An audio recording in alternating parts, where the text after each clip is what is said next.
Welcome to Wallace and Wire. It really feels like in Malaysia these days, our national pride, especially when it comes to something as, well, fundamental as our flag, it's unfortunately become a political football. hmm One minute you're a patriot, the next maybe you're a traitor just for an honest mistake. Yeah, it's a harsh label. I've seen it myself, how a simple slip up, like maybe a shop owner, accidentally hangs a flag the wrong way. Right. And it just explodes into this huge national thing. But then other errors, perhaps more deliberate ones, sometimes seem to get a pass. It does seem that way It sometimes. just makes you wonder, are we genuinely trying to uphold national dignity here? Or are we just picking sides depending on who messed up? That's the core question, isn't it? What do you think? Do you see a double standard in how we handle mistakes with our national symbols? Let's dig into this a bit because we've seen some really stark contrasts recently with flag incidents. On one hand, you had that hardware store owner. That case got a lot of publicity. Yeah. Huge criticism for supposedly displaying the flag incorrectly. Very public, yes. But then there was this other issue, maybe less talked about, a poster from known UMNO youth, which actually had the flag drawn wrong, only 12 stripes instead of 14. And the reaction, or perhaps the difference in reaction, Yeah. was quite noticeable. You had Garrican Deputy President Tong Keong step up pretty quickly. He was very blunt about it. What did he say exactly? He pointed right at what he saw as a clear double standard. He challenged them, basically saying, look, if that hardware store owner can be called a traitor, Right. shouldn't the exact same standard apply here? He's really emphasized a mistake is a mistake. Makes sense. And he pushed it further.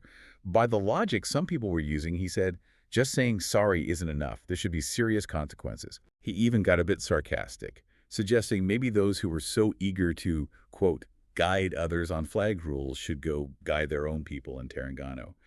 It really spotlights the perceived hypocrisy. That's a very direct challenge. And he wasn't alone in feeling that way, was he? No, not at all. Tan Kar Hing, the PKR Goping MP, he weighed in too, What was his take? essentially meaning like self-inflicted wound. You create the problem, you face the fallout. Huh.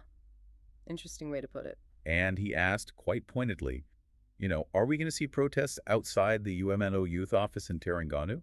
Or maybe even at UMNO headquarters in KL? Raising the stakes there. His broader point, though, was about maturity.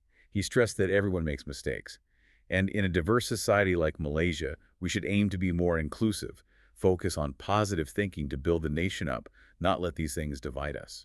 So a call for perspective, really. Absolutely. And this whole episode really shows how easily symbols of unity can get tangled up in politics. If we look even wider, the Malaysian Chinese Association, MCA, also had something to say. Their Malacca State Publicity Bureau voiced strong dissatisfaction. What was their main concern? They were really concerned about the rhetoric, the talk about going north to teach flag hanging. They felt it was threatening and actually undermined the rule of law How so? by promoting this idea of self-enforcement, like Oh. people taking matters into their own hands. They were firm. The flag is for unity. It's not a weapon to divide people politically. Okay. And they made a really important point about patriotism.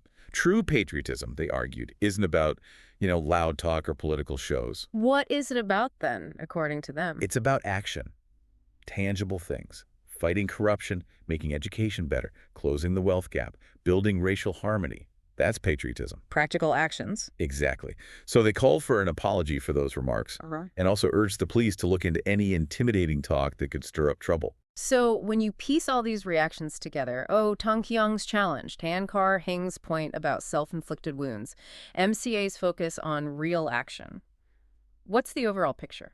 Well, the clear observation seems to be a tendency, at least perceived by these critics, for some political actors to use these incidents involving national symbols, for political leverage. Rather than for education or unity? Precisely. Instead of seeing it as a moment to teach or bring people together or just have a calm discussion, it feels like it gets weaponized.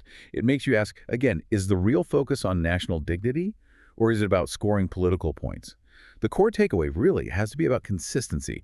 If we're serious about national dignity and unity, the rules and standards need to apply the same way to everyone. Regardless of who makes the mistake. Exactly. It boils down to applying principles fairly, respecting the law, and not letting political loyalties create these obvious double standards we've been talking about. Which brings us back to that fundamental question. What does it really mean to be patriotic in Malaysia today? Is it about the big gestures, the strong words, or is it maybe found more in the quieter, consistent work of building a society that's fair, inclusive, and harmonious for everyone, where mistakes are just mistakes, not political ammo? A question worth thinking about, definitely. Thank you for joining us for this discussion. Remember to like and subscribe for more videos like this.